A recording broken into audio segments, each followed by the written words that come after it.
I have my normal caveat or disclaimer, on behalf of myself and the club that says, if you try something that we talk about tonight and it doesn't work out, it's your fault. It's not my fault or the club's. We all know when we go to the track, we take a certain amount of risk. So with that said, here's what we're going to do tonight. We're going to spend just a couple minutes on kind of getting us up to speed if we haven't driven in a while. We're going to focus on the two main topics, though, smoothness and how to read the car, and then we'll have time for Q&A and turn by turn. So, to get us started, since this is the first student event that NNJR has done since VIR last year, the question comes up of how long since those of you who are student drivers have been on the track. And so to help with that, I'm going to launch a poll here and let you click on how long it's been since the last DE that you were in. There's two questions here that you can click on: how long since your last DE, and the run group that you were in at the last time that you were on track. Okay, so that's okay. So I'm going to end the poll and I'm going to share the results so you can all see it. So it looks like we have over 40% of you on the call who have not been on the track for at least a year, and so well over half who have been more than 6 months. So that's a bit what I expected, but it's good to have that confirmed. So I will make a few comments with that kind of thing in mind. And as I expected, as I said, this is a set of material aimed at student drivers, and it's good to see we have a mix of run groups, green, yellow, and blue, and on the call tonight. So great. So let me get that out of the way. Okay, so with that in mind, let me just talk a little bit about, for those of you that haven't been on track for a while, some of the risks from not driving. It basically comes down to losing that muscle memory and sense of rhythm from being on the track. There's also details like reference points and such. And from an important, and also very important, is track awareness. If you haven't been on the track in a long time, you're not as familiar with traffic, with what happens with passing and all those sorts of things, which, at the end of the day are a big part of what we do on track. So, and of course there are risks when we're on track. We don't want to be this unfortunate person who spun and got to face all the traffic headed at them rather than going with them. So those are the kinds of things we want to avoid and represent the risks from being off the track. Now, I'm not going to spend much time on that topic tonight, but I do want to just kind of remind all of us about it. So I do want to spend a minute on traffic awareness and some tips related to that, but I'm going to start with mirrors. I've discovered that many drivers do not have the mirrors adjusted properly. So I'm going to take you through that here. If you sit in the car in your normal position, and by the way, you can do this not only with your track car, but with any street car that you drive as well. Set the rear view mirror probably where you normally would, so you can see the entire rear window. Do make sure you can see as far behind the car as possible. Sometimes the mirror may be adjusted so that you can see some distance, but often you can push it up a little bit and see further. But hopefully you have that more or less adjusted properly. Here's where most drivers or many drivers do not have mirrors adjusted, and this applies on the street and on the track. Most people have the mirrors too far in, so to adjust the driver's side mirror, seated properly where you're normally seated with your shoulders in the back of the seat and so on, lean your head against the left side driver's side window, and then push the mirror out until you can just barely see the back corner of the car. Then do the same thing on the right side. Lean over to the right, put your head underneath the rearview mirror, push the right side mirror all the way out until you can just barely see that right rear corner of the car. What you're doing is you're eliminating the blind spot. Most people have their mirrors adjusted so that they can see the edge of their car when they're seated, in the normal position. And that leaves a blind spot, as you see in this diagram. And that blind spot's big enough to hide a whole car or more. If you adjust the mirrors the way I just described, we get this instead. And there literally should be no blind spot. Adjusted properly, and I've done this on at least 100 cars, probably a couple hundred, and only once was I not able to completely eliminate the blind spot. So, and then it was almost gone. So my point being that if you're on the highway, a car coming up beside you in either lane will be in your side mirror all the way until they're next to your shoulder. And so you can see a car coming in your rearview mirror. Then as they get closer, you can see them in your side mirror and no blind spot. Now, this is really important on the track. If you give a pass signal and the car you gave the signal to isn't going past you right away, if you're like me, you're wondering, where the heck is that car? I can't see it. Well, this adjustment will eliminate that problem. If that car is passing you very slowly, you will see them on the right or the left, depending on which side you gave the signal. And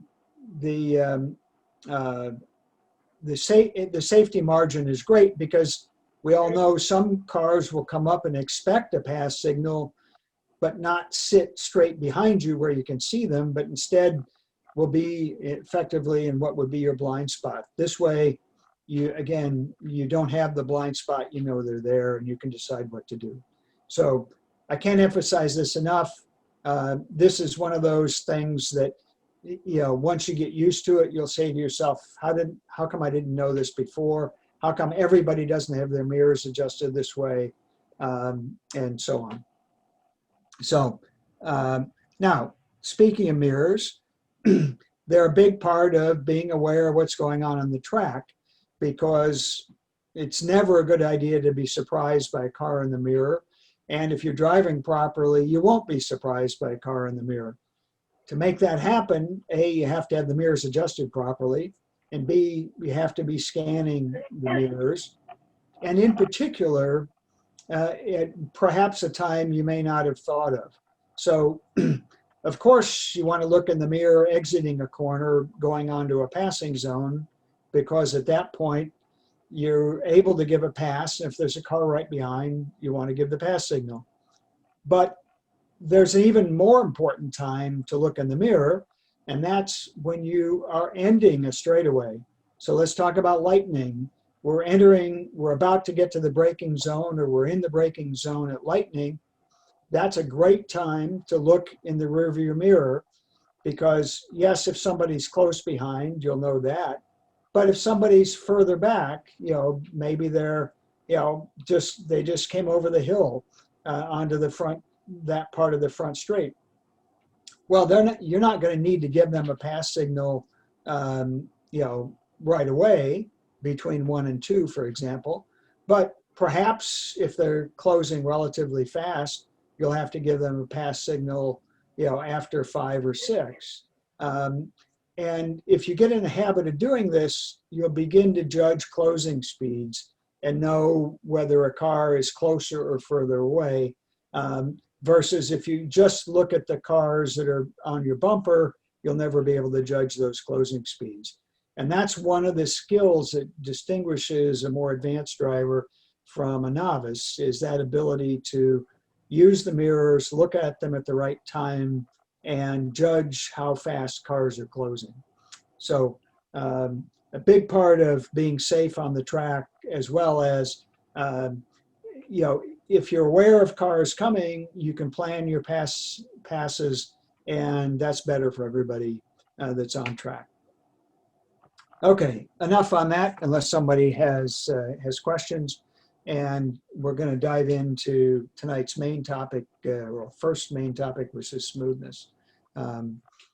So first, why do we care about smoothness? Well, bottom line, smooth's fast, according to Ross Bentley.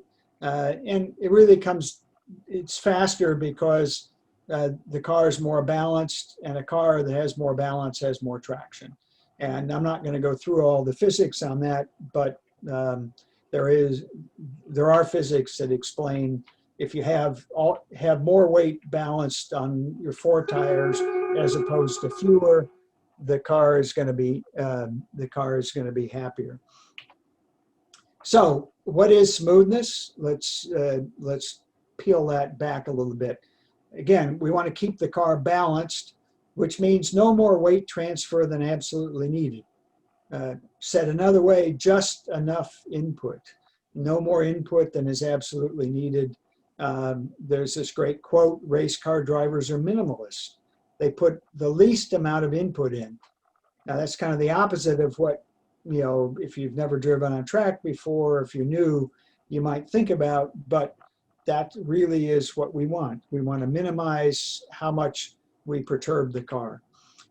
Smoothness is deliberate, precise use of the controls, all the controls, and obviously we don't want to upset the car. And there's this great Alain Prost quote that says, when I look fast, I'm not smooth and I'm going slowly. When I look slow, I'm smooth and going fast. Now, if you've ever watched cars in an autocross, this is the best example, visual example I can give of this. If you've watched cars in an autocross, you'll see an inexperienced driver approach a slow corner with lots of, late braking. They turn the tires are making all kinds of noise because generally the car's understeering like crazy, and they eventually get around the corner and then stand on the gas. The next driver comes by and the car looks like it's on rails. There's no drama whatsoever. That driver is going much faster. And so, we're talking about, keeping the car balanced using all of the grip that's there. So with all that said, how do we get better at it? And what are some tips, to improve? And that's where we're going to focus. Well, vision is a good place to start. Those of you that are new to the track or have only been a couple of times, your instructors have talked to you about looking ahead, looking far ahead. And, we want you to look through and around each corner, and looking around a corner when you can't see, what does that mean? Well, it means you have a mental picture of what's there. So even though you can't physically see, we still want to look, and we certainly want to be looking exactly where we want the car to go. And how far ahead? 20 seconds. Now, this is a Skip Barber thing, and the Skip Barber instructor who told me about this, I said, 20 seconds, I've been on lots of racetracks. I've never seen any place I can see 20 seconds ahead. And he said, yeah, that's right, 20 seconds. His point being, look as far ahead as you can. For those of you interested in more about vision, I did a class on vision early this year that's, I think, on the NNJR YouTube channel. that goes into a lot more depth on vision and how to use your vision on the track and how to improve it. Secondly, awareness. You know, if you're new to the track, your instructor is going to tell you, you know, the controls on the car, you know, are more like a rheostat than on-off. There's too many drivers. We see this on the street every day.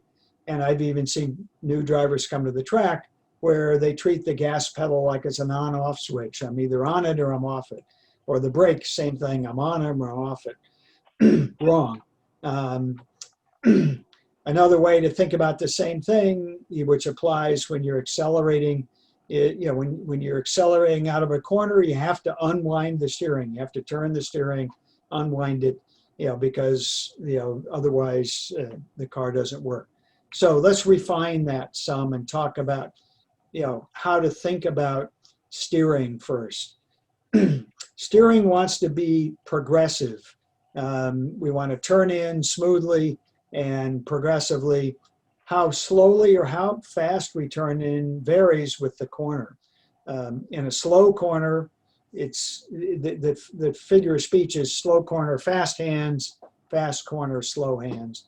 Now, Lightning doesn't have any really slow corners or any really fast corners, so it's hard to draw a distinction. But on a track that has a hairpin or a much slower corner, like VIR, for example, you know, the hands turn pretty quickly in the middle of that corner versus a fast corner, again, VIR, South Bend, very fast corner, you know, slow hands.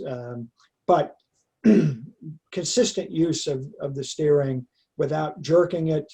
And I'll emphasize consistency here, which I'll come back to. That's really important. With the gas pedal, we want to squeeze the gas pedal. You'll hear your instructor use that word a lot, I suspect. And again, we want it to be progressive. We don't want to jump on the gas pedal. You know, we don't want, you know, we want to go 10%, 20%, 30%, and so on. Brakes. Consistent initial pressure.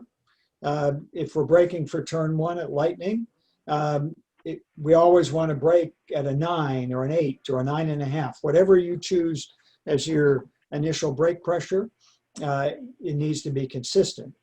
And perhaps even more important is a smooth release off the brakes. These are things that, you know, even experts work on hard, you know, a lot is smooth release, but something as a student that you can aspire to. So if you're in the Green Run group and thinking about tonight's topics, you know, just focus on being consistent, using the steering, using the gas pedal, using the brakes. If you've been on track a little bit and you have some experience, then hopefully you are reasonably consistent. And now you can focus on improving, you know, one technique. And you can talk to your instructor about, gee, I'd really like to work on getting better at how I use the gas pedal or the brakes, whatever you think is, you know, most important to you. Here's some other tips and ways to think about how you use the controls. Think about the amount of pressure you're applying. I'll use the brake pedal first as an example. You know, if you get on the brakes to brake for turn 1, it's going to be a hard brake. You know, on a 1 to 10 scale, you know, you're going to brake at 8 or 9, you know, hopefully, you know, because you're going fast and you got to slow down a lot. So, and the same's true for turn 7, by the way. So, you know, from a pressure point of view, you know, it's an 8 or a 9. Now, when we come off the brakes, on the other hand, I don't care what the corner is, you know, the pressure should be under 1. It should be a half or something. It should be a low number. So if you think about the ball of your foot and how much pressure it's applying to the brake pedal, you know, become aware of this, think about it, and you'll become better at it. And the same applies to the gas pedal. We don't think about it the same way because it doesn't have the resistance the brake pedal does, but we apply pressure to the gas pedal. And we apply pressure to the steering wheel, both with our left hand and our right hand. And if you pay attention to how much pressure you're doing, you're applying rather, that you can get better at being smooth and consistent with it. And so we're talking about sensitizing your hands and feet here. And this is just a way to do that is going to improve your precision on the track. Now, there's a big caveat here, and that is your hands need to be relaxed on the steering wheel. I'll say more about that in a minute. And your foot and leg need to be reasonably relaxed. You can't be all tensed up and feel the pressure, because those tense muscles are going to get in the way. And this is a technique to take you sort of beyond just turning the steering wheel or getting on the brakes to how much steering, how much brake pedal. And it's a convenient way to think about how much, as opposed to just turn the wheel.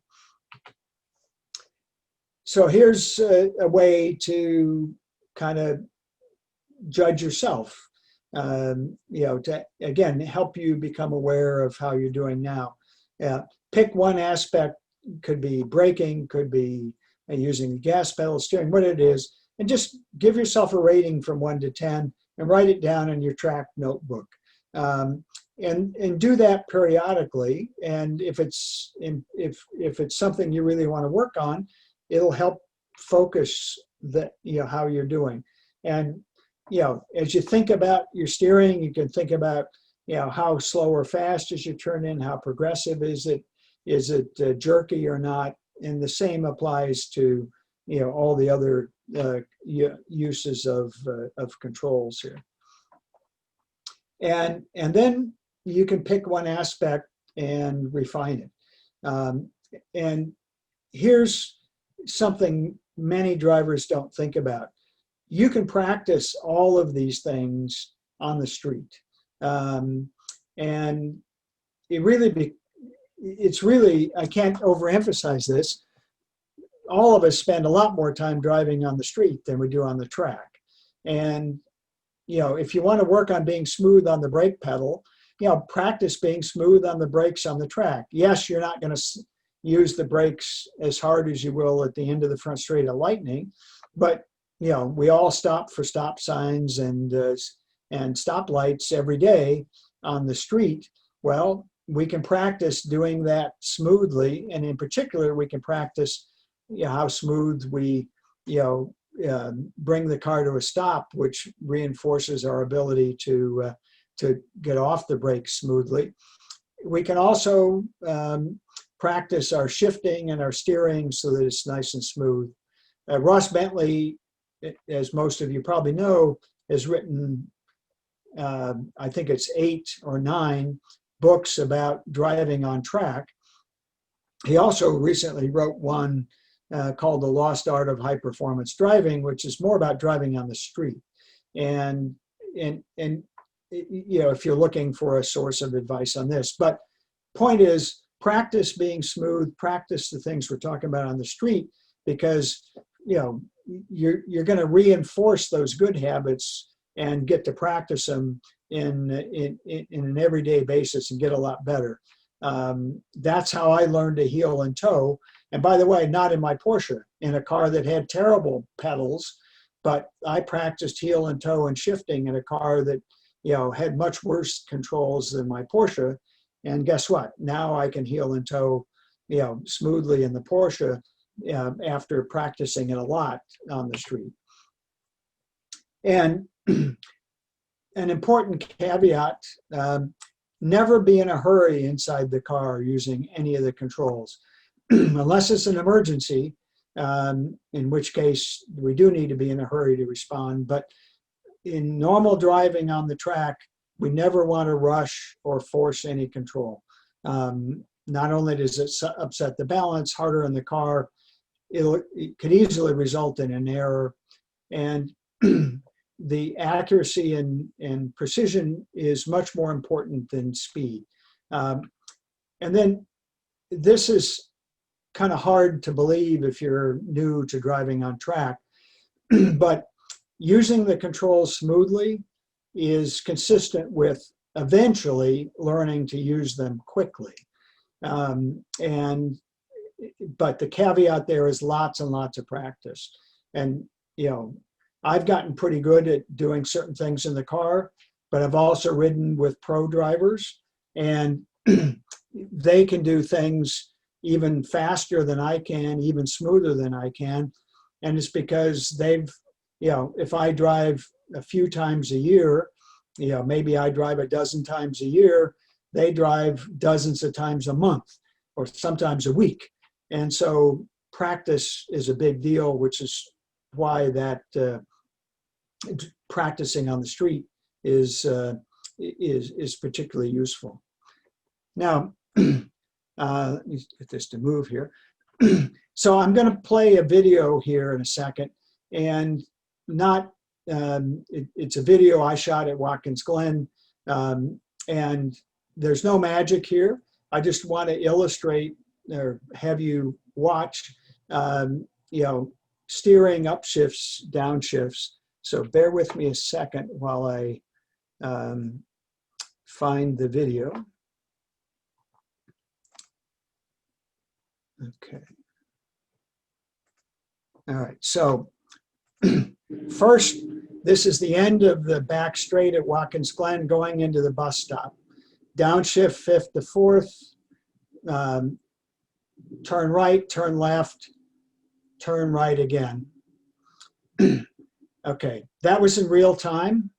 Now watch at 1/3 speed, watch the gear shift, the downshift, and you know, watch my hands and arms on the steering wheel.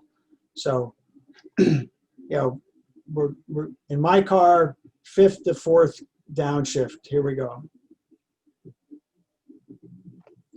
Notice that 3 motions. I'm going to come back to that in a minute. So I'm turning right, you know, and then back left reasonably quickly.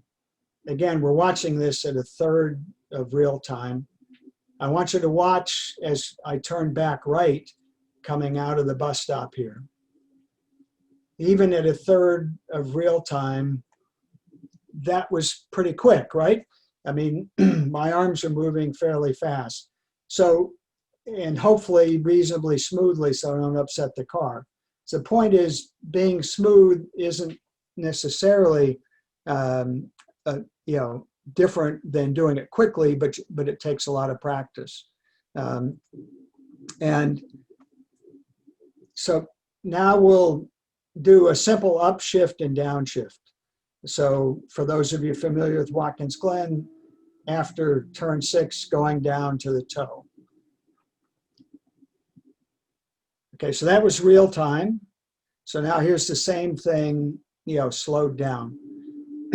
So simple upshift, 3rd, out, in, across, down in the 4th gear. And downshift, 4th, out of 4th, across the gate into 3rd gear. So I show that just to emphasize that the you know, you can shift quickly, and it was hard to see with my gloves on and everything, but I'm barely touching the gear shift. You know, kind of a loose touch with 3 or maybe 4 finger, my thumb and 2 or 3 more fingers, but I'm purposely not grabbing the gear shift and slamming it around, because if I do that, you know, my car doesn't, it won't go into gear if I do it too fast. So related to shifting in particular, as I said on the playing the video, 3 motions on every upshift or downshift. Out of gear, across the gate, into gear. And that's the way shifts should be done. Now, those of you that have PDKs, you get to cheat. You know, the computer gets to take care of all that for you. But if you're, you know, shifting manually, then, pay attention to that. And same thing with the steering, nice and smooth. So if I can get this to wake up here, come on. All right, so that's the smoothness topic. Any questions or comments before I dive ahead here? And again, unmute yourself and ask if you have anything. In the meantime, I'm going to jump ahead. So we're going to talk about how to read the car. And this is a hard topic because car control and your ability to sense what the car is doing, there's probably no other skill more important when you're driving on the track. There's also probably no other, it's one of those skills your instructor cannot teach you because you have to learn it by feeling it. So I'm going to give you some tips and clues to help you with that. But at the end of the day, you need to learn car control, and we'll talk about that at the end. But to start with, to know what the car's doing and to feel what it's doing, you have to be seated in it properly. So especially if you haven't driven your track car lately, you ought to sit in the car in the garage or the driveway and, check out how well positioned you are in the car, adjust the mirrors, all those kinds of things. And in fact, you ought to do that,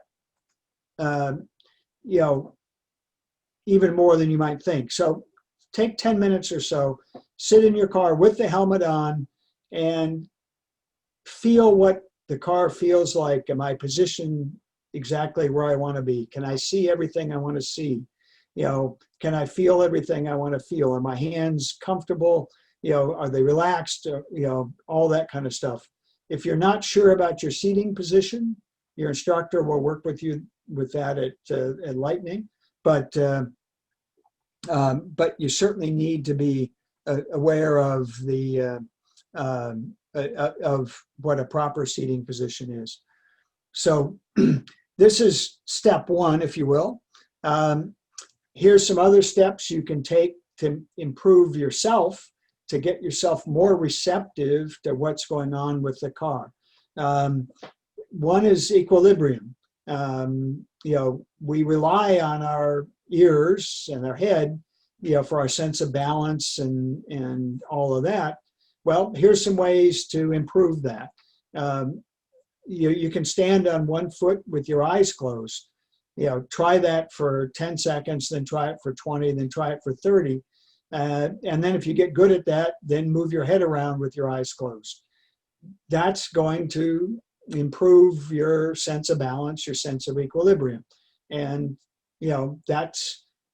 I've read articles about even pro drivers who got in a car with in a fast car with another driver, maybe another pro, maybe not, and, got half car sick or at least confused because their sense of equilibrium was off. And this is one way to deal with that. A second technique, and these are additive, these are both good ideas, is integrating the left hemisphere and the right hemisphere of the brain, the left half, right half, because you use both when you're driving, believe it or not. And a way to kind of get the brain connected better and awakened is an exercise called cross crawls. And it's pretty simple. It's a standing exercise. And you raise your left knee and reach down with your right arm and touch your left knee, put the left leg back, and then do the reverse. Raise your right knee, touch it with your left hand, and then repeat that a bunch of times, and do it slowly at first to get used to it. If you get better at it, speed it up. And I've heard stories about Porsche factory drivers at Daytona doing cross crawls right before they got into a car for a stint. They were doing them as both for this purpose and as warm-up exercises as calisthenics. But they were doing them a lot faster than I can do them. But regardless, good exercises that are going to get you better in tune for what's going on inside the car. And oops, I'm going to talk about sensory input sessions, but these are particularly good exercises to do before sensory input sessions. I'm going to talk about that in a minute. I'm going to digress for a second here. If a couple of you were on my Watkins Glen class where I talked about deliberate practice, and I'm not going to go through all of that here, but the point of this is that when we drive on track, yes, seat time or experience, the amount of time we have on track is really important, but the amount of time we have on track is far less important than the quality of that time. And the red box on this slide, emphasizes that how we practice or how we drive is much more important than the amount that we do. And we want to practice in a focused way, clear goals, with a plan and a way to monitor progress. There's a ton of science behind this that we're not going to go into tonight, but there's the people who've tried this, and I wrote an article about this in Porsche Force after Watkins Glen if you want to see some more about it. But there are some really good resources here that you can take advantage of in the following way. So if I can get the slide to advance. So on the website are deliberate practice worksheets and track maps. So I cannot recommend strongly enough that you print out at least half a dozen Lightning track maps or more to take with you for the weekend, and that you print out at least one copy of the deliberate practice worksheet here. And in particular, what happened to my slide here? Come on. I'm going to highlight a couple of sections of this in a minute, but there's a lot of good resources on this sheet, and you should definitely have it printed out and gives you something to talk to your instructor about. This is particularly true if you've been to Lightning before and have some experience there. So what we're talking about here is, how do we feel what the car's doing? Well, how does that happen, or where does that come from? Well, in the steering, it comes from a light touch, just enough that we can steer the car and no more. And that means that our fingertips and our hands should be sensitive to the feedback that we're getting from the steering. Too many people grab the steering wheel with a death grip. That's not going to give you the feedback that you need. When we're cornering, it's all about the seat of the pants. The feedback from the steering wheel will be helpful as well, especially as you go faster. But the seat of the pants is a big deal, and it's one of those things that is very hard to teach. As an instructor sitting in the right seat, I can't tell how well your seat of the pants works or doesn't work, because it's very, very individual. Brake release.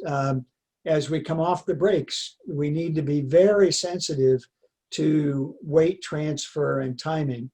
And this is one of those things that if you mentally pay attention to it, and this is the connection to the deliberate practice, if you pay attention to it and even make some notes when you come in, you'll begin to become aware of, okay, when I came off the brake pedal in turn 7, I was still I'm still braking quite a bit, and I came off, and all of a sudden the nose of the car popped up, and the car didn't feel right. Become sensitive to that, and you'll rapidly become a lot smoother and a lot better with how you're using the brakes. And the same's true with the gas pedal. if you think about the sequence in a corner, right? We've turned, we've gotten on the brakes hard in like approaching turn 1 or turn 7. We braked for a while. We've done whatever downshifting we need to do. Now we turn the car in and we begin to come off the brakes, hopefully smoothly. And then we begin to move our foot to the gas pedal. Well, as we take our foot off the brakes, what happens? Weight moves to the back, right? Weight comes off the front, moves to the back. The car won't turn as well. So if we haven't gotten the car turned where we want it to go at that point, guess what? It's going to run wide. It's not going to turn where we want. If we have done it correctly, now we can move our foot to the gas pedal and gently pick up the gas pedal.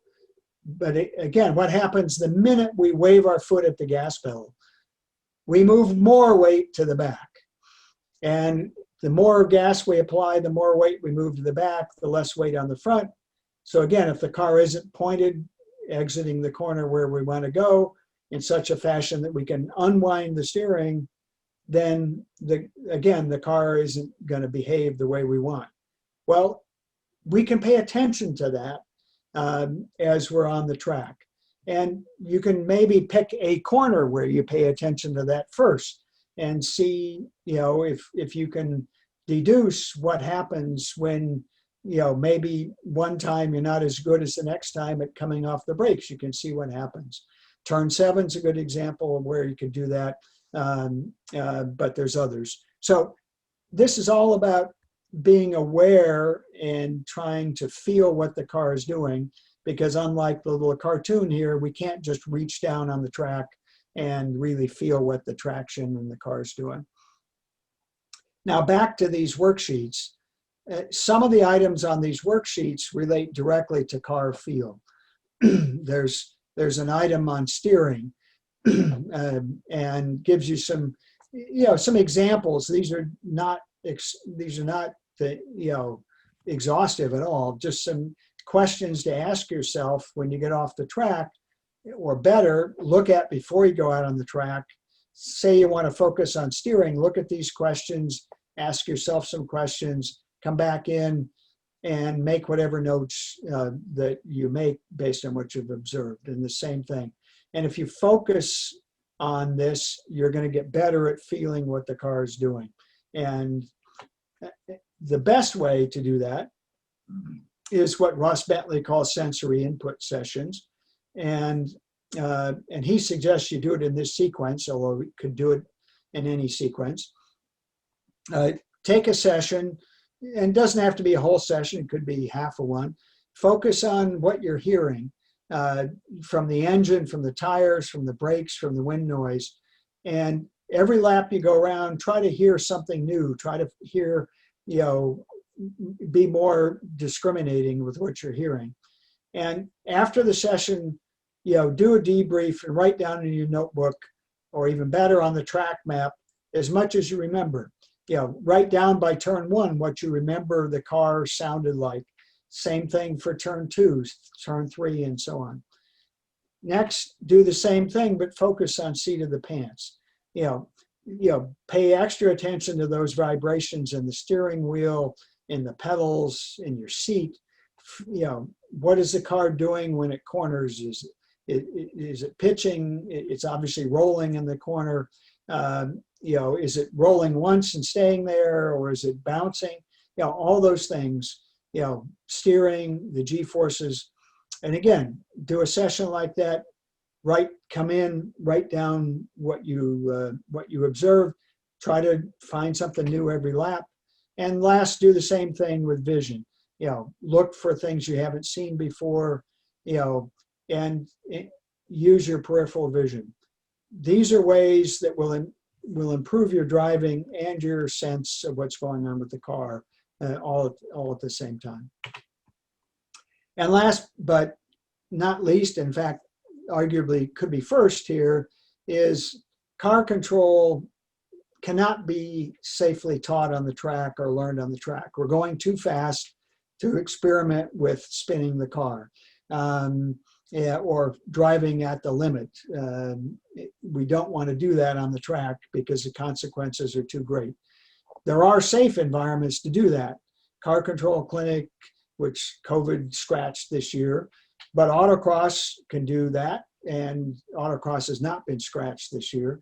Skid pads, if you ever have the opportunity to get a skid pad experience, strongly encourage you to do that.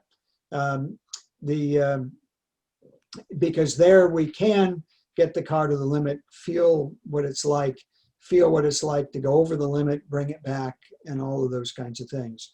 And again, I can't teach those on Zoom. I can't even teach them at Lightning. And so you have to look for other opportunities. Now, I will say a couple of tracks we go to do have skid pads. There's been a discussion about trying to make those available to drivers, and COVID scratched what we were looking at there. So when we get back to some semblance of normal, we'll see if we can resurrect some of that, because there are some tracks where we could, like Lime Rock, that does have a skid pad, but won't happen this year. So in summary, I've covered a lot of material. Controls, mirrors, looking ahead, being aware of what's going on, giving you ideas of things to practice on the street, and ways to help you hopefully improve your ability to read the car. So with that, I'm going to open it up to Q&A, and let me stop this so I can see. So questions, comments, and then we'll do a turn-by-turn for Lightning. But before I dive into that, let me take a breath and see what comments people have. And if you're not familiar with Zoom, you have a microphone icon at the bottom. You can just click that and unmute yourself.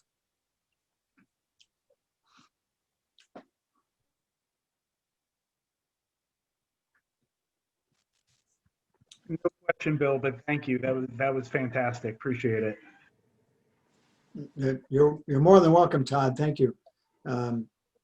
Hey, Bill, this is John Carosi. I have a quick question. Sure. So this is tied to your shifting, and specifically your downshifting. If we're in a situation where we need to go down 2 gears, fifth to third, fourth to second, what do you recommend? An intermediate stop in the middle gear, and then a second downshift, or going, say, fifth to third, and then bringing the speed of the car obviously way down, and then going right back, going into third? Well, that's a great question, John, and it's a question that's often asked. And it doesn't have a simple answer, although my opinion is the same as Mario Andretti when somebody asked him that question, which is, why bother with the extra step? Let's just go fifth to third. And that's what I do. I thought about using turn 1 at Watkins Glen for my example, where I do go exactly fifth to third. But there were other reasons I wanted to use the bus stop. But but that said, I know people who go through the intermediate gears, and they just find part of it comes down to what you're most comfortable with. Because as you point out, if you're going fifth to third, you can't do it too soon because you'll over rev the engine. So it is important to get your timing right. Now, what I do just to force myself is here's my sequence approaching turn 1 at Watkins Glen, which, like I said, is a fifth to third for me. Hard on the brakes, and then I consciously have my left foot still on the dead pedal at that point. Once I'm on the brakes, I push the clutch in, and before I go to third, I'll let the clutch up and put it down again to force myself to not do it too soon. Now, that's just a timing trick that works for me. Downshifts, as a general rule, as I'm sure you know, need to be done, you know, as late in the braking zone as possible without screwing up the turn in. So, you know, right before turn in, but get not so close that it messes up your ability to focus on getting the car turned in. So I know plenty of people who in that circumstance would go fifth to fourth and fourth to third. There's nothing wrong with it. You know, it's just, you know, you have to be that, it's an extra step, which is why I don't do it. But if you're practiced at it and comfortable with it, there's nothing wrong with it. Except for the extra time it takes, but yeah. Yeah. Well, if you're practiced, I mean, a pro can do either in the same amount of time. So it comes down to my earlier comment that if you have enough practice, you know, you can do it. But for most people, I would do fifth to third, you know, to answer your question. Thanks. Okay. Other questions? Yeah, if I could ask a question kind of going off of that, Sure. because of Lightning, there's not many very tight corners like a hairpin or anything. Do you think it'd be pretty rare that you'd ever have to downshift 2 gears at once? Is there maybe only 1 or 2 corners where that would be possible, or is that kind of a hard question to answer, you know? Well, Matt, it's car dependent, first of all. Yeah. And number two, dependent on how fast you're going. But no, Lightning actually has at least 2 places where many drivers will be going down 2 gears, turns 1 and turn 7, because both, you know, they're both heavy braking zones preceded by very fast sections. So let's see, in my car, you know, which has relatively short gears at Lightning, I'm going fifth to third at turn 1. I'm generally not at turn 7, but a fast car could easily be doing, you know, fifth to third, 2 gears at both places, but certainly at turn 1, to answer your question. So yeah, I would not, because the front straight at Lightning, we come onto out of the light bulb, we come onto it pretty fast. And while it's not the longest straight in the world, it's not short. And we come onto it at a really good clip if we're driving well. So yes, that will arise for sure. Yeah. Do you think for a car that I think it redlines at around 6.5, and unlike a naturally aspirated like a 911 that probably goes up to, you know, 7,800 or 8,000, you think maybe you probably only be doing that once or twice, like you said? Oh yeah. I wouldn't spend a lot of time worrying about that. Your instructor will work with you on that. And one of the things when you're unfamiliar with a track or not sure about a track that the instructor is going to help you with is they're going to help you minimize how much shifting you have to do, because, you know, you need to learn the track first, get your sequencing of braking and turning and such nailed before you worry about the shifting. The shifting comes later. And even if that means that you have to, you know, breathe it some and not bother to upshift in some places or something like that, as you're learning, that's often something I would do with a student. So yeah, I wouldn't spend much time worrying about the downshifts, you know, getting ready. Focus on the line and the other techniques. Yeah, I've only done one autocross event, and I always had that problem that I was in between second and third gear. It's a little bit lower speed at autocross, but yep. I was just concerned because that was a problem that I had. Yeah. Yeah, faster autocrosses in a car with, particularly a car with shorter gears, which is, you know, my 968 certainly has. That between gears is always a pain in the neck. I completely relate to that for sure. Okay, other comments or questions? I am going to find the turn by turn here. Bear with me 1 second. Okay. All right. So let me. No, that didn't do what it was supposed to. Bear with me here a second.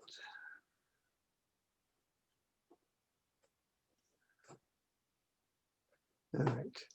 The Zoom just Come on. Okay, there we go. Every time I share the screen, all the Zoom controls seem to want to disappear. All right. So turn by turn. Come on, stop this.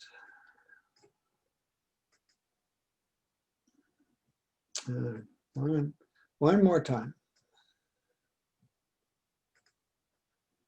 It does not want to. Why is it doing this to me? This worked fine when I tested it earlier. Let's see, maybe we can do it this way.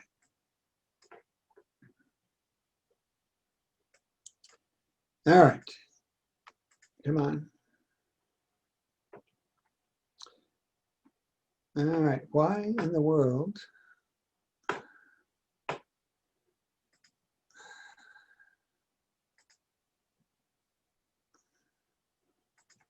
See if that'll help. Okay, there we go. Now, hopefully you can see that and I can see what's going on as well. So sorry about that. Lightning turn by turn, normal disclaimer, passing zones. Everybody can see the slide, I hope. Nope, okay, good. So the passing zones here are mandatory in most cases. On the main straight on the front, you're going to pass on the right. Same between turns 1 and 2. Only passing is on the right. Most passing between 5 and 7 is going to be on the left. Although if you do give a pass immediately after 5 before 6, it can be on the right. But most of you, 90-some% of your passing will be on the left after turn 5. And then the stretch between turn 7 and 9 is early as a pass on the left and otherwise is on the right. So those are the passing zones, for student groups and at Lightning. So if you have any questions on passing, as we go around the track, we can talk about that. I'll come back and do the video if people want to see it, but let's talk about the track. Turn 1 is less than 90 degrees, as you can see, and its main characteristic is that, some here before track out is a hill. So we're coming into a hill, we're braking and turning into the hill, which is nice because it helps slow the car down, helps the car turn. But then about the time we'd like to put our foot on the floor, there's a hill and it drops off, and that can be very dangerous. So we really have to get the car pointed correctly before we can use the gas pedal for turn 1. And please, since we're trying to learn the track here, questions as we go, comments are all welcome. This is what it looks like, entering from the braking zone. You can see the hill up front. There's curbing at the apex. I generally don't recommend that you drive on the curbing.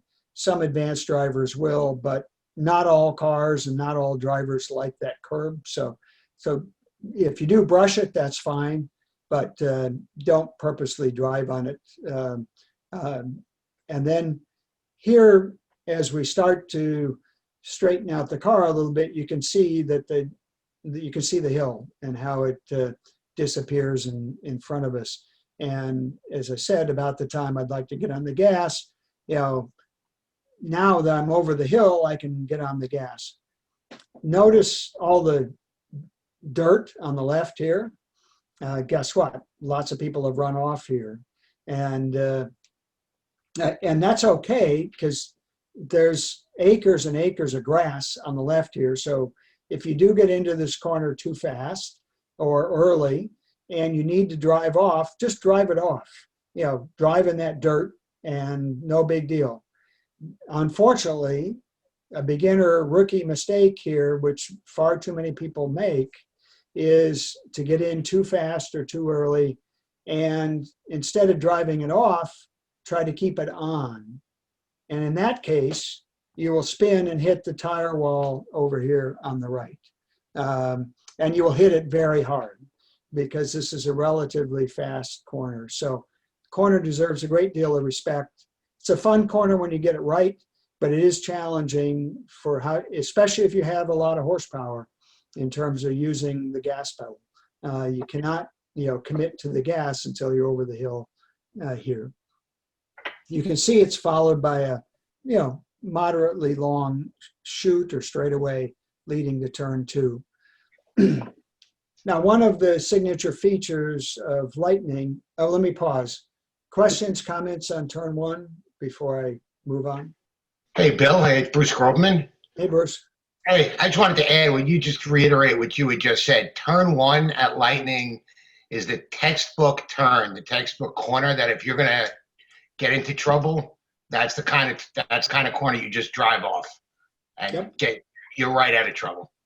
Yep. Yeah, it absolutely is. And I didn't spend time tonight on bailout lines and stuff, but I've said this to lots of people before, and I'll say it to people on this call. If you get into any corner, but I'll use turn 1 as things, if you get in there and you're not comfortable for any reason, the car doesn't feel right, it feels too fast, it doesn't feel like you're pointed in the right direction, whatever it is, drive it off in the grass. That's no harm, no foul. Yes, you get to go explain to the chief what happened, but they'll be happy that you drove it off. If you can explain, gee, the car, I felt like I was in a lot faster than the previous lap, and I wasn't sure I was going to make it, so I drove it off. If I'm the chief in the pitch and you come in and tell me that, I'll say, well done, go out and have fun, because that's what we want you to do. What we don't want you to do is try to keep it on the track. And especially at a track like Lightning, where there's all kinds of real estate, to run off. At Watkins Glen, you should still do the same thing, but you have a lot less margin for error because there's not that much real estate. But here, where you have all the real estate, certainly use it. Yeah, you have a whole football field out there to run off in one. Yep, absolutely. Thanks for that. And you'll be in good company, by the way, if you drive off out there. So I won't repeat any names here, but. And if you don't believe what happens if you try to hold it on the track, look at the last slide and where the skid marks go. Oh, I should back up. Yes. Those skid marks don't end up in a good spot. No. Unfortunately. Okay, so turns 2, 3, and 4 are all connected. This is, you could easily say, is one of the signature features of Lightning. And it's actually quite a challenging section, even for advanced drivers. So if you haven't been here before, you've only been here once or twice, and you say to yourself, gee, I'm having trouble figuring this out, welcome to the club, because this is not an easy section. So the key thing is to understand that they're connected corners, and that the good news is that turns 2 and 3 can be turned into one big arc, and that's what you should be striving to do. For most people, that means in turn 2, taking it 2 or 3 feet off the apex. In other words, not apexing 2. Let me see if I have that here. This is turn 2, and our diagram, shows the apex at this point, which is about right. But in fact, it's, for most people, it's somewhat car dependent. So you and your instructor will experiment a bit, but the apex here, most people find that by treating, by not apexing all the way, it smooths out the line between 2 and 3. So let me go back to the overhead for a second. So if we make one big arc out of 2 and 3, we end up with the car someplace here, approaching turn 4. And now we have sort of a decision to make. Well, not on any. Turn 4 leads on to a short chute, and in a perfect world, we'd like to set 4 up and have the car over on the right side of the track here. But if we really get through turns 2 and 3 in that big arc and we get through it fast, we end up compromising the entrance to 4. And depending on your car and your skills and all that, there may be a trade-off there. But for most drivers, turning this into one big arc still lets them get through turn 4 reasonably well. But it is one of those places where you can experiment a lot. We had a long discussion last night during the advanced drivers class about different ways through here and the trade-offs for different cars and different drivers. So it was, suffice it to say, it's a challenge, and done right, it's a lot of fun. So that's turn 2. This is approaching turn 2. It's a big sweeping turn, and you should think about turn 2 as just a continuation of this straightaway. You're trying to carry speed on this straightaway all the way through 2. And in this photo, I'm probably too close to the apex. And we do want to apex, turn 3, probably approaching it as you see here. And now in front here, it's hard to see, but turn 4 is the left-hander in front of us. And in this, snapshot from a video, my car is all the way track right, and that's okay early on the curbing here. But if you come in fast, you may find yourself in the middle of the track here, and that's okay too. It depends on how well your car likes to turn, for turn 4. But again, your instructor will, coach you through that kind of stuff. Turn 4 is, is important because it does lead to a short straightaway. Unfortunately, it doesn't have much banking or anything else to help us. And so we do want to try to set it up. If you have a powerful car, even if you're compromised coming in, it won't make a big difference. If you have a low powered car, then you're going to want to set this up the best way you can to accelerate out to turn 5. For new students, drivers new to Lightning, I can't emphasize enough, this is a very challenging section. Don't feel bad if it doesn't make sense at first, okay? Or if it takes you a little while to get through here in a way that you feel comfortable with. You would be perfectly normal if that happened. It's not an easy section to drive. Questions more or comments on 2, 3, 4? Can you, this is Scott Silverman, can you say anything about like kind of how much to be on the gas or be kind of neutral on the throttle? Sure. Yes, great question, Scott. And I probably should have said something about that before. Let me go back to the overhead. So you're going to be accelerating down this straightaway that leads into 2. And what you want to stay on the gas through 2, and you may be feathering off the gas, as you approach turn 3, but you're going to want to stay on the gas until someplace in here, approaching 4. And then depending on how fast you're going and your car, you're either going to lift and brake some to set up turn 4. But we want to carry speed as much as we can, extending that straightaway through 2 and 3. So we don't want to use the brakes until we get into approaching 4. Now, it is possible to carry so much speed through 2 that we have to use the brakes at 3. If you have a fast car or you're not on quite the right line in 2, and so you have to use the brakes a little bit at 3, it's not the end of the world. But in a perfect world, we wouldn't be on the brakes until after we were setting up turn 4.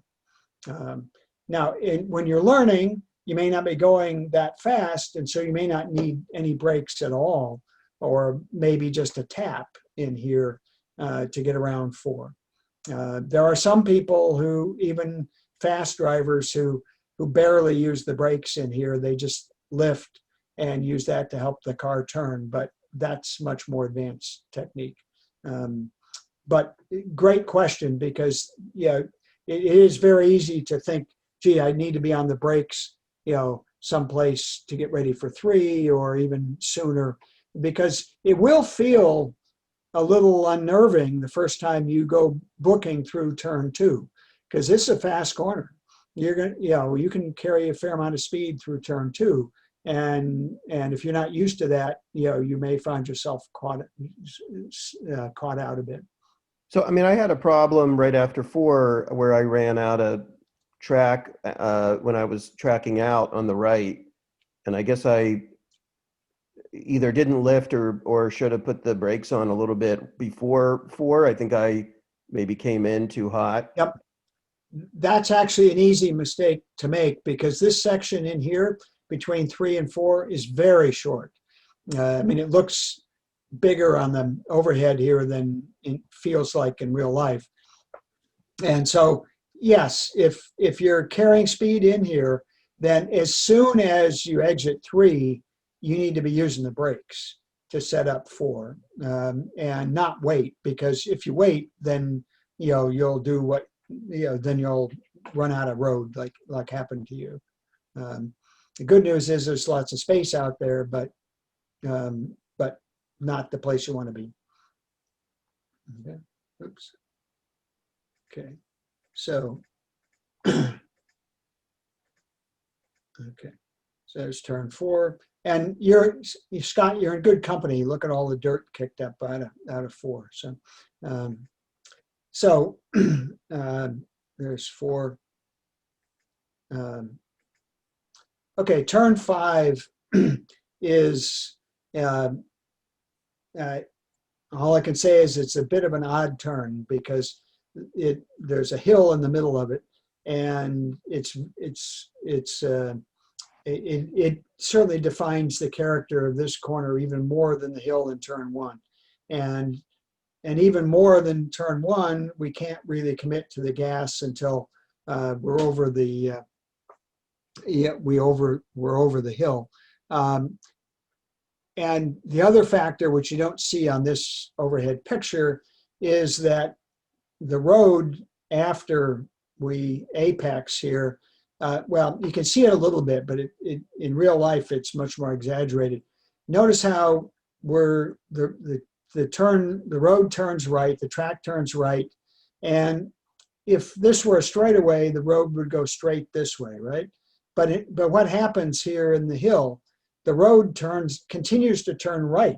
So we've turned right to make this first part, but if that's all that we think is going on, we'll run out of road because the track falls away from us here. So we have to pay a lot of attention to how we execute turn 5 in order to not run out of track as we come across. So the approach for turn 5 that we generally recommend is to line up this curbing on the left and turn near the end of it, like in this red patch near the end of it. Notice that we cannot see the apex. It is over the top of the hill. We want to aim for the inside of the track. We want to aim for this grass because we can't see the apex, but we know that's where it is. It's just on the inside over this hill. And again, even as we come up the hill, we can't see it, but we're aiming for the inside.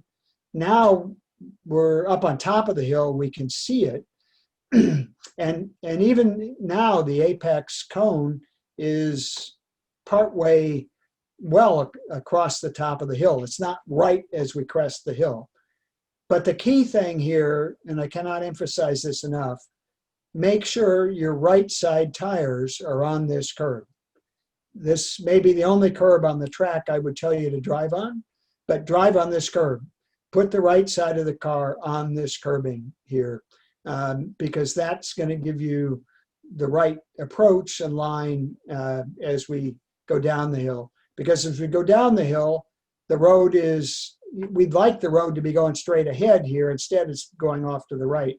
You know, we want to use all this road and be able to take advantage of it by staying all the way to the right at the top. Now we have as much room as we can. And once we do get over the hill and can commit to the gas, now we can commit and go, and we should use the track out to the left here. We should be getting the car pretty well out, maybe not on the curbing, but out against it or close, so that we straighten out turn 6 as much as we can. Because this is a very, very fast section. And, you know, it's foot on the floor from here all the way to turn 7. And turn 6 is flat out in every car. So now it is a passing zone on the left primarily, so have to be aware of that. But turn 5 is an oddball corner, and it takes some getting used to because the hill is steep and it's totally blind. So it does surprise people who aren't used to it. Bill? Yeah. If you back up a couple of slides, I think the apex arrow on the overhead view is not in the right place. That's possible. It's on the dirt. It should be back on the curbing way before, way yeah. earlier. Yeah, you're right. Ah. I think your discussion on all the other slides are exactly right. It's just marked wrong on this slide. Okay. Good catch, Doug. Yeah, I'm making a note. You're right. Sometimes hard from the overheads to decipher what's going on, but yep, good catch, Doug. Yeah, the apex is definitely on the curbing, not past it for sure. Okay, turn 7. Turn 6 is a non-event. Turn 7 is probably the corner that catches advanced drivers out the most, maybe not students, but it is still a corner that most people overdrive. You know, you can tell from the overhead here, it is a 90-degree corner. It's a sharp 90-degree corner. What you can't tell from the overhead is that it's a bit downhill as we come in. So the braking zone is not favorable. As I said before, we're going fast coming into this. The brake markers are totally screwed up here. They're way, way too late. So it invites people to brake too late.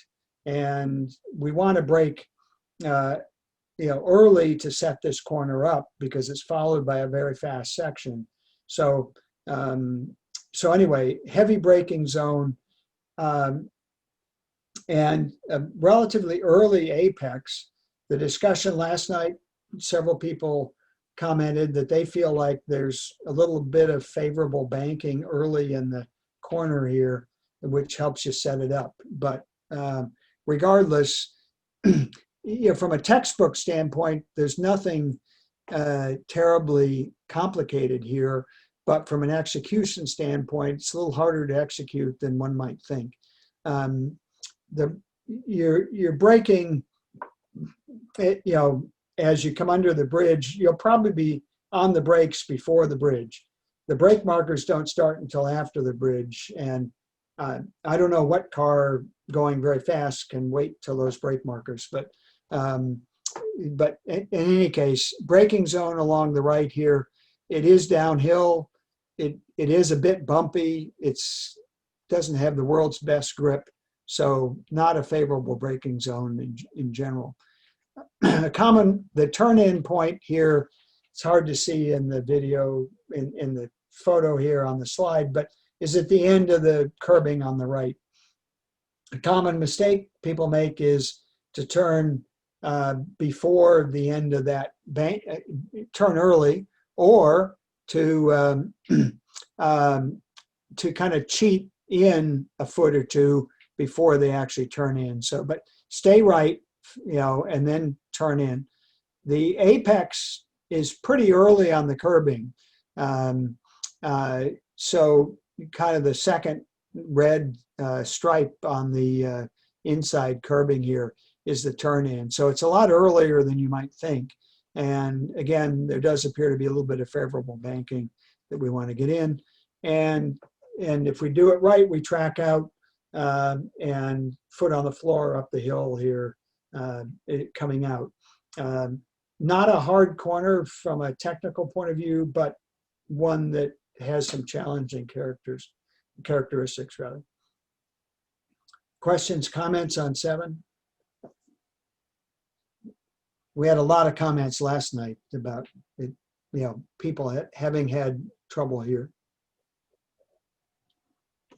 Mainly from trying to brake too late or taking a late pass. So it's not a great place to take a late pass either. Okay. So yeah, the light bulb or bowl, whatever you choose to call it. There are a couple of lines here, but I'm going to go through the one that I recommend and that I think most instructors do. This is obviously a very long corner. What you can't tell from the overhead if you haven't been to Lightning is it's heavily banked. There's a lot of banking here, which makes it a lot faster than it otherwise would be. But we're approaching it at a reasonable pace because we've been accelerating out of 7. And the apex is well around, as you can see. Now, you can't see it on this overhead, but as you're approaching over here, if you get your eyes over and look for a culvert, there's a big culvert that's on the inside of the track here. That shows you where the apex is. So take a look when you're here, get your eyes over here, look for the culvert. That'll give you a visual sense of where we want to go. Now, it's hard to see here probably, but if you look carefully, along the right-hand edge of the track here, there's a short section that's straight. This is your braking zone for the light bulb. and so we're carrying speed here. You either want to be on the right side of the track or no more than the middle of the track here, but certainly the right-hand half. This straight section is the braking zone. We want to brake, but not too much because we want our momentum to carry us into the banking. I tell my students to throw the car into the banking. Let their momentum throw the car into the banking because, look how far we have to go to get around to the apex to get on the gas. We have all this real estate we have to cover. We can't do anything much with the gas pedal here, we just have to get through it. So why not carry as much momentum as possible, as far as possible into the corner? And so brake here, but brake less than you think. Let your momentum toss the car into the banking, but no more than halfway up. We want to stay in the bottom half. So we're going to go about halfway up and we're going to collect the car, and then we're going to begin making a gradual arc to eventually feed the car down here. But this is going to be a very, very gradual use of the steering to bring the car in. And as we begin to bring it down, we begin to feed in a little bit of gas, more gas. And by the time we get out here, foot on the floor, kind of acceleration. But a very unusual corner, and one your instructor will help you with for sure. And this puts you on the front straight. So if we look at what the pictures look like, by the way, this is the straight section on the right of the car here. And notice the gap in the wall up front. That's your target. As you come in, you can kind of toss the car up in that general direction. This is kind of getting them up into the bottom half of the banking. down onto the apex. And you can run on the curbing here, although I don't know that it helps much, and track out. Now, the one important point here is as we track out and head onto the front straight, we have a blind hill. And the track goes, instead of going straight again over the hill, it bears back to the right. So if you're giving a pass here, you have to pay particular attention. The line actually is to the right side of the track. In addition, pit in is over this hill. So this is not a great area. It's an area you have to pay a lot of special attention to because of the fact the track comes back here and you have pit in at that point. Just quick summary and reminders. We already talked about if you come, drive off at turn 1, if you're wide or early or any of those things. Give 5 enough respect. 7, more braking than you think. And watch that hill coming onto the front straight. So questions, comments before we wrap up? Piece of cake, right? For those of you that haven't been there before, or even if you have. Like most tracks, it has its challenges, so lots to learn. Hopefully I've given you a few tips that you can think about. And if you have questions, feel free to send me an email or post them on Facebook, on the Facebook group, and glad to answer them. And I hope everyone has a great time at Lightning. Thanks, Bill. Thank you Bill, very much. Thank Night, you. all. please. Thank you, Bill. Thanks, Good night. Bill. Thank you, Bill.